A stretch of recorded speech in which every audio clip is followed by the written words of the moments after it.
হাত ধরিয়া ধরিয়া কান্দে হযরত ফাতেমা রাদিয়াল্লাহু আনহুর, হযরত আলী রাদিয়াল্লাহু আনহুর হাত ধরি কান্দে আর মাপ চায়।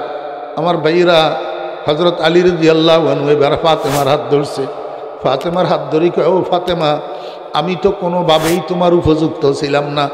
তুমি তো রহমতুল লিল আলামিনের কন্যা, তুমি তো মুহাম্মদুর রাসূলুল্লাহ সাল্লাল্লাহু আলাইহি ওয়াসাল্লাম কলিজার টুকরা তুমি। আমি আলী তো তোমার উপযুক্ত ছিলাম না। তোমার আব্বা দয়া করি মায়া করি তোমাকে আমার হাতে উঠাইয়া দিছে। ও ফাতেমা, যেদিন তোমাকে স্ত্রী বানাইয়া ঘরে উঠেছি সেদিন থেকে আজকে পর্যন্ত এক বেলা খানাও তো তোমারে পেট ভরাইয়া খাওয়াইতে পারি নাই। ও ফাতেমা, যেদিন তোমাকে স্ত্রী বানাইয়া ঘরে উঠেছি সেদিন থেকে আজকে পর্যন্ত ভালো কাপড়ের একটা জামাও তো তোমাকে আমি পরিধান করাইতে পারি নাই, একটা ভালো বিছানার মধ্যে তোমাকে শোয়াইতে পারি নাই। তুমি রহমতুল লিল আলামিনের আদরের দুলালি হিসাবে তোমার কোনো যত্নই তো আমি করতে পারলাম না, তোমার কোনো খেদমত তো আমি করতে পারলাম না। ও ফাতেমা, বলো না এই কারণে কিয়ামতের ময়দানে তোমার আব্বার কাছে যাইয়া আমার বিরুদ্ধে নালিশ করবানি কোনো? রাসূল আকরাম সাল্লাল্লাহু আলাইহি ওয়াসাল্লামের আদরের দুলালি, রাসূল আকরাম সাল্লাল্লাহু আলাইহি ওয়াসাল্লামের নয়নের মণি, রাসূল আকরাম সাল্লাল্লাহু আলাইহি ওয়াসাল্লামের কলিজার টুকরা হযরতে ফাতেমাতুজ জোহরা রাদিয়াল্লাহু আনহার ঘটনাটা আপনাদেরকে শোনাই। হযরতে ফাতেমাতুজ জোহরা রাদিয়াল্লাহু আনহা, আল্লাহু আকবার, রমজানের মাস ছিল।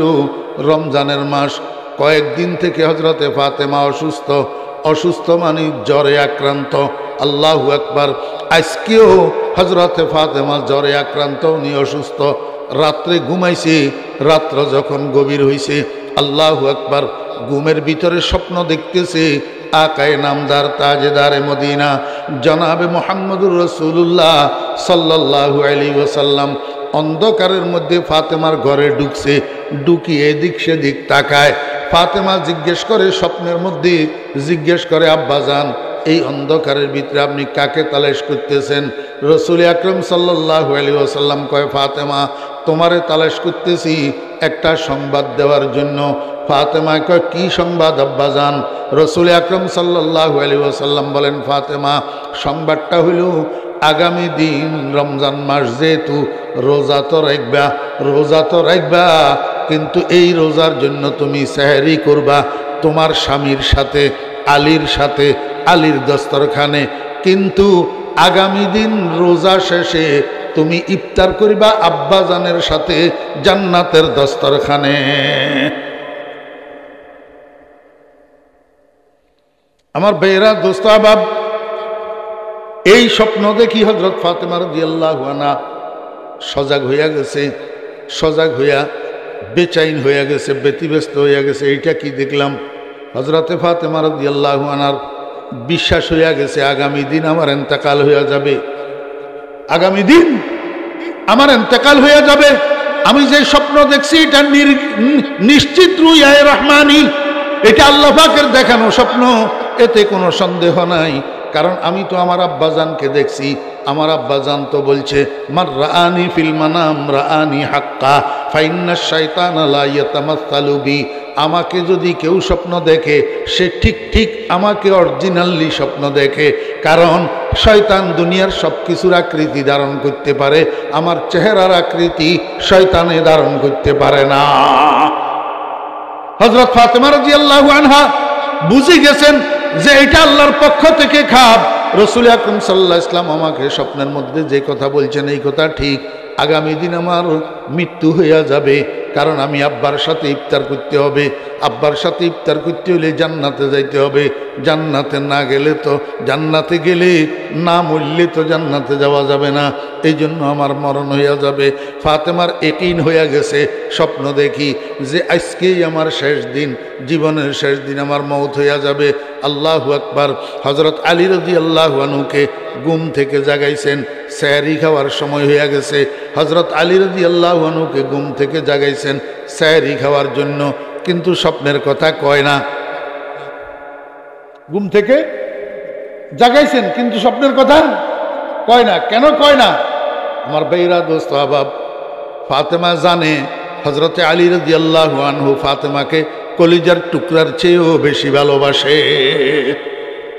এই জিনিসটা প্রকাশ হয়েছে পরে যখন ফাতেমা ইন্তেকাল হয়েছেন, ফাতেমাকে দাফন করা হয়েছে। হযরতে আলী রাদিয়াল্লাহু আনহু সারাক্ষণ যাইয়া ফাতেমার কবরের কাছে বসে থাকে, বসি বসি কান্দে।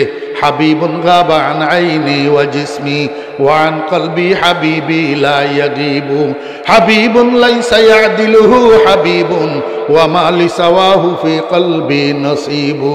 ও বন্ধু, তুমি তো আমাকে ছাড়ি চলে গেলা কবরে, তুমি তো আমার চোখের থেকে অদৃশ্য হইয়া গেলা, তুমি তো আমার থেকে গায়েব হইয়া গেলা, কিন্তু তুমি কি জানো তুমি তো আমার থেকে অদৃশ্য হইছ, শুধু আমার চোখের থেকে আড়াল হইছ, আমার অন্তর থেকে আড়াল হইতে পারো নাই।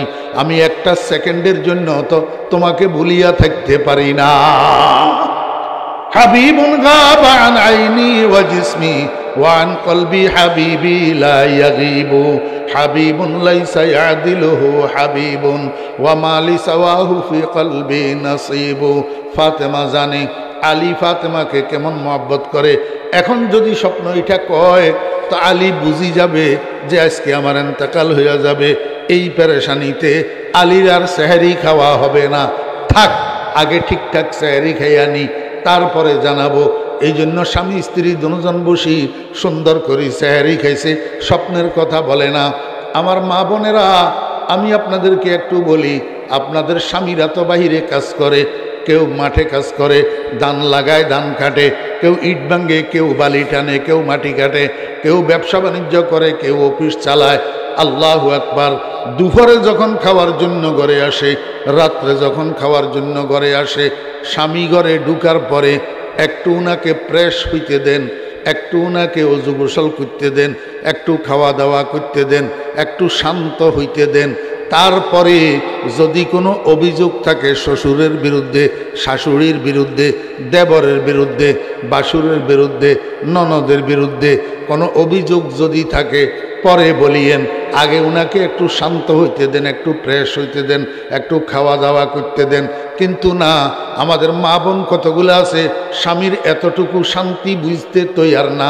এমনি ঘরে ঢুকার সাথে সাথে শুরু করি দে, তোমার বাপে আমারে এইটা কইল কা, তোমার মায়ে আমারে এমন কইতে পারেনি, তোমার বোনে আমারে গালি কেন দিল, এই সাথে সাথে শুরু করি দে। আমার ভাইয়েরা, পুরুষ যখন বাইরের থেকে কর্ম করি আসে তখন স্বাভাবিকভাবে মাথা গরম থাকে। এই শুরু হয় মারপিট, এই শুরু হয় গালাগালি, এই শুরু হয় এবারে তোরে 1000 তালাক। কথা বুঝেন নাই? হযরত ফাতেমা রাদিয়াল্লাহু আনহা এটা করে নাই। হযরত ফাতেমা রাদিয়াল্লাহু আনহা স্বামীরে ঘুম থেকে জাগাইছেন সত্য, কিন্তু স্বপ্নের কথা কয় না।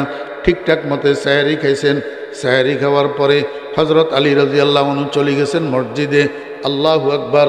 ফজরের নামাজ পড়ার জন্য ফাতেমাতুজ জোহরা রাদিয়াল্লাহু আনহা ঘরের কোনায় নামাজের মুসাল্লা বিছাইয়া ফজরের নামাজ আদায় করছেন।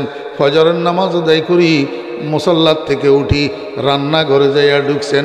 রান্নাঘরে ঢুকি বড় বড় 3টা কাজ একসাথে শুরু করছেন। একটা বড় হান্ডির মধ্যে পানি লইয়া ওই 2 অবুজ শিশু, ছোট্ট ছোট্ট 2 বাচ্চা, হাসান হুসাইন রাদিয়াল্লাহু আনহুমা, দুজনের পরিধানের কাপড় চোপড়গুলা সব ভিজাইছে দোয়ার জন্য। চুলার মধ্যে আগুন জ্বালাইয়া বড় একটা হান্ডির ভিতরে বেশি পরিমাণে কতগুলা পানি চড়াইয়া দিছে গরম করার জন্য। বড় একটা ডিশের মধ্যে বেশি পরিমাণে কতগুলা আটা খামির বানাইতেছে রুটি বানানোর জন্য। ওইদিকে হযরতে আলী রাদিয়াল্লাহু আনহু মসজিদ নববীর থেকে ফজরের নামাজ পড়ি আসি ঘরে ঢুকছে। ঘরে ঢুকি দেখে যায় নামাজ খালি, নামাজের মুসাল্লা খালি, নামাজের মুসাল্লার মধ্যে ফাতেমা নাই। হযরতে আলী রাদিয়াল্লাহু আনহু মনে মনে চিন্তা করে আর কয়, কি ব্যাপার, জীবনেও তো কোনো দিন ফাতেমাকে আমি নামাজের মুসাল্লা থেকে এশরাকের নামাজ না পড়ি উঠতে দেখি নাই। আজকে ফাতেমা অসুস্থ শরীরে এশরাকের নামাজ না পড়ি নামাজের মুসাল্লা থেকে কেন উঠল, কোথায় গেল? তালাশ করতে করতে যাইয়া রান্নাঘরে পাইছে। রান্নাঘরে যাইয়া ফাতেমারে কয়, ফাতেমা এইটা কোন পাগলামি করতেছ? অসুস্থ শরীরে এতগুলা কাজ তুমি একসাথে কেন শুরু করছো? বাচ্চাদের জামা কাপড় এতগুলা যে ভিজাইছো, এগুলা ধুইবা কেমনে? পানি এতগুলা কার জন্য গরম করতেছ? এই যে রুটি এতগুলা বানাইতেছ, আমরা সবাই মিলিয়া 3 দিন খেলেও তো শেষ হবে না, এতগুলা রুটি কেন বানাইতেছ? ফাতেমা কয়, আসল ঘটনা হইল আলী, আমি গত রাত্রে একটা স্বপ্ন দেখছি। হযরত আলী রাদিয়াল্লাহু আনহু কয়, ফাতেমা কি স্বপ্ন দেখছ?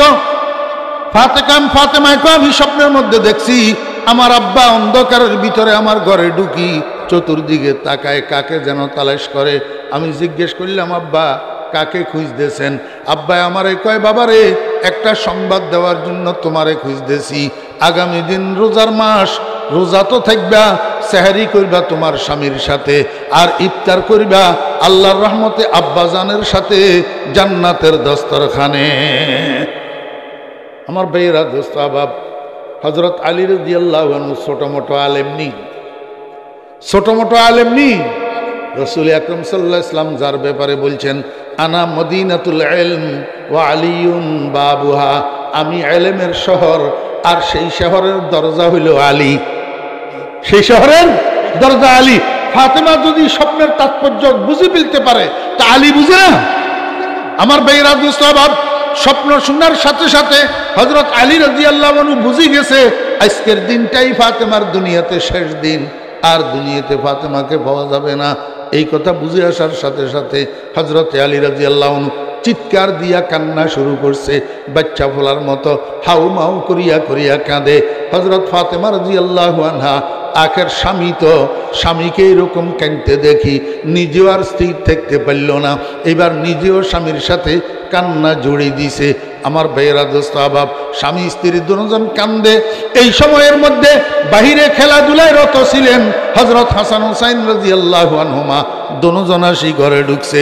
হঠাৎ ঘরে ঢুকি দেখে আব্বাও কান্দে, আম্মাও কান্দে, বাচ্চারা দুজন একবার বাপের কাছে যায়, জিজ্ঞাসা করে, আব্বু কাঁদেন কেন? আব্বু কোনো উত্তর দেয় না। আরেকবার মায়ের কাছে যাই, জিজ্ঞাসা করে, আম্মু কাঁদেন কেন? আম্মুও কোনো উত্তর দেয় না। শেষ পর্যন্ত বারবার যখন ভাই দুজনে বিরক্ত করতেছে, হযরত ফাতেমা রাদিয়াল্লাহু আনহা কয়, বাবারা তোমরা দুজন এই মুহূর্তে নানাজির কাছে চলে যাও। কার কাছে? নানাজির কাছে। আমার ভাইয়েরা, দোস্ত আবাব, মনোযোগ আসেনি? বুঝি বুঝি শুনতেছেন নি? এই যে ফাতেমাই কইল তোমরা দুজন নানাজির কাছে চলে যাও, নানাজি কোথায়? এই ঘটনার 6 মাস আগে নবীজির ইন্তেকাল হইয়া গেছে। কয় মাস আগে? 6 মাস আগে। তাহলে নবীজি কি এখন দুনিয়ার উপরে না কবরে? রওজা আকদাসের ভিতরে। ফাতেমা এটা জানে না। তো ফাতেমা যে কইল তোমরা দুজন নানাজির কাছে চলে যাও, আমার ভাইয়েরা, দোস্ত আবাব, ফাতেমার এই কথাটা আজকে নতুন না। এর আগেও যে কোনো দিন ফাতেমা পারিবারিক কাজে বেশি ব্যস্ত হইতো, আর বাচ্চারা দুজন অবুঝ মারে যাইয়া ডিস্টার্ব করে, তখন ফাতেমায় কয়, বাবারা তোমরা দুজন নানাজির কাছে চলে যাও। নাতিরা দুজন নানার পাগল, নানার নাম শুনলেই হইছে এমনে দৌড় দিয়া যাইয়া নানার কবরের উপরে উঠি বসি যায়। ভিতরের দিক থেকে নানাজি কথা কয়, উপরের দিক থেকে নাতিরা শুনে আর উত্তর দে, আবার উপরের দিক থেকে নাতিরা কথা কয়, ভিতরের দিক থেকে নানাজি শুনে আর উত্তর দে। অথচ এমত অবস্থায় রওজা আকদাসের চতুর্পাশে শত শত মানুষ জিয়ারতরত অবস্থায় আছে, গোড়ার ডিমও কেউ কিছু শোনে না। মিয়ানে আশিক ও মাশুক চেরমজিস, কেরামান কাতিবিরা হাম খবর নিস, শনি দাঙ্গা কালামে নাইব আওয়াজ, মানি দর মানি রাজে বারাজ। আমার বেরা দোস্ত আবাব, আজকেও তার ব্যতিক্রম হয় নাই। নাতিরা দুজন যাইয়া নানাজানের কবরের উপরে উঠে বসে গেছে। ভিতরের দিক থেকে নানাজানে জিজ্ঞাসা করে, আমার নাতিরা আপনারা এই সময় এখানে কেন আসলেন? নাতিরা কয়, নানাজান আম্মা জান আমাদেরকে আপনার কাছে পাঠাইয়া দিছে। নানাজানে কয়, না নাতিরা আমার দুজন আবার ঘরে ফিরে যান। ঘরে ফিরে যাইয়া মায়ের চেহারার দিকে বেশি বেশি তাকাইয়া থাকেন, মায়ের চেহারা বেশি বেশি দেখেন। মনে রাখবেন, আজকের পরে আর মায়ের চেহারা দেখবেন না। আজকেই আপনার আম্মার ইন্তেকাল হইয়া যাবে, আগামী দিন থেকে মা ডাকার জন্য আর কাউকে পাবেন না। আমার ভাইয়েরা, দোস্ত আবাব, এই কথা শোনার সাথে সাথে দুই শিশু সন্তান হযরতে হাসান হুসাইন রাদিয়াল্লাহু আনহুমা রওজায়ে আকদাসের থেকে নামি করছে, কানতে কানতে দৌড়াইয়া ঘরে গেছে। দোনো ভাই কান্নারত অবস্থায় ঘরে ঢুকছে। ফাতেমা রাদিয়াল্লাহু আনহা কয়, বাবা তোমরা কেন কাঁদো, এবার তোমরা কেন কাঁদো?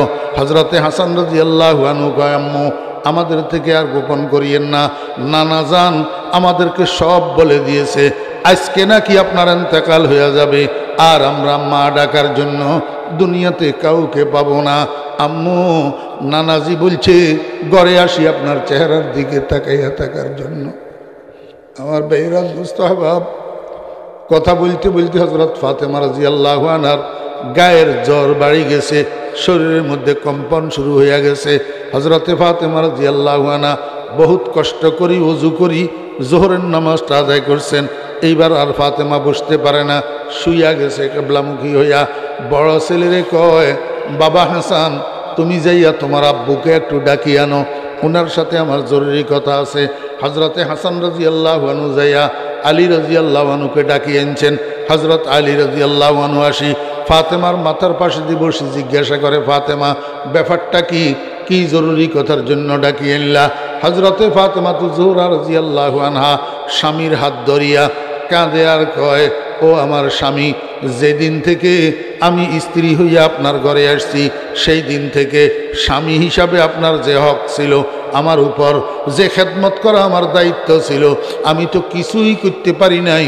স্বামী হিসাবে আপনার কোনো হক আদায় করতে পারি নাই, কোনো খেদমত করতে পারি নাই।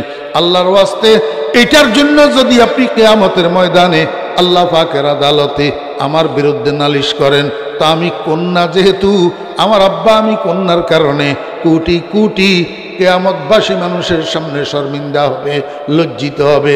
আমি চাই না আমি কন্যার কারণে আমার আব্বা কোটি কোটি মানুষের সামনে শর্মিন্দা হোক।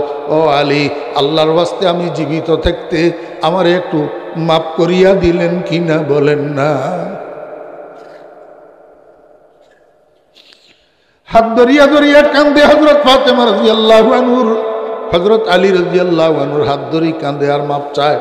আমার ভাইরা, হযরত আলী রাদিয়াল্লাহু আনহু এবার ফাতেমার হাত ধরছে।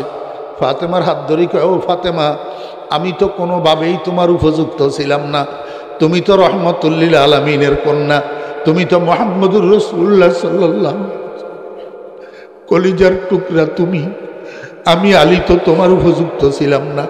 তোমার আব্বা দয়া করি মায়া করি তোমাকে আমার হাতে উঠাইয়া দিছে।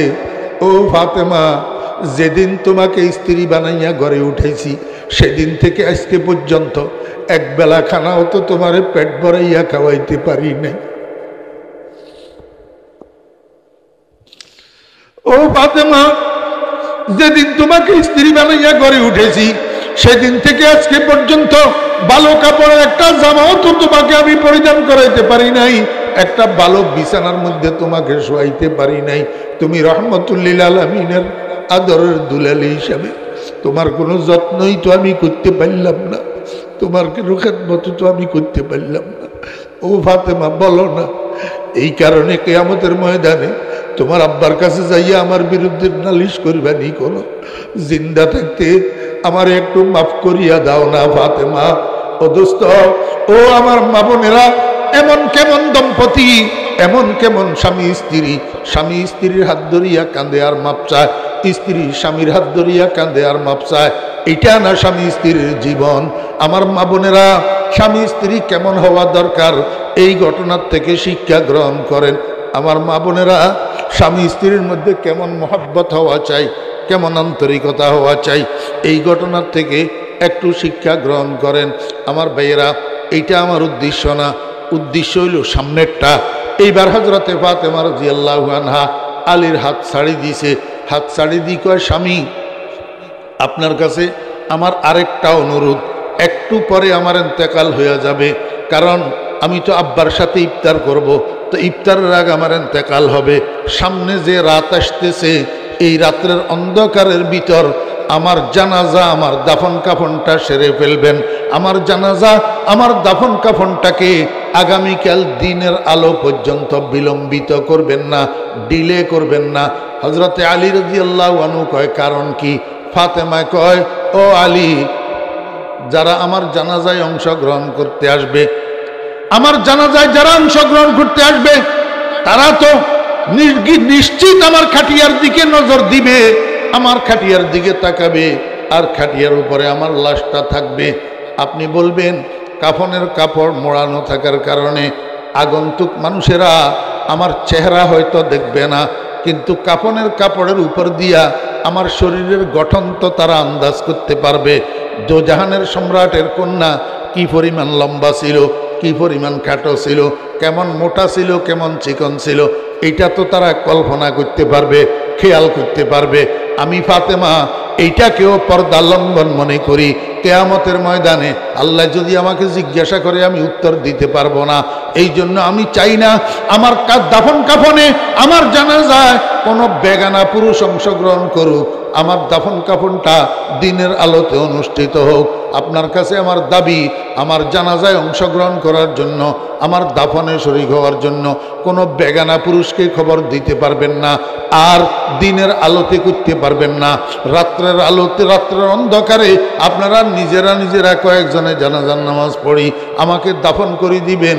কোনো বেগানা পুরুষ আমার কাপড়ের উপর দিয়াও যেন আমার শরীরের কন্ডিশন না দেখে, আমার শরীরের দিকে দৃষ্টিপাত না করে। আমার মা বোনেরা দেখেন না, হযরত ফাতেমা রাদিয়াল্লাহু আনহার পর্দা, হযরত ফাতেমা রাদিয়াল্লাহু আনহার পর্দা, যেই মহিলা বেহেশতের সার্টিফিকেট প্রাপ্ত, যেই মহিলাকে নবীজি বলছেন বেহেশতি রমণীদের সর্দার, সেই মহিলা কিনা মরার আগে ওসিয়ত করে মরতেছে কাফনের কাপড়ের উপর দিয়েও যেন কোনো বেগানা পুরুষের নজর শরীরে না পড়ে।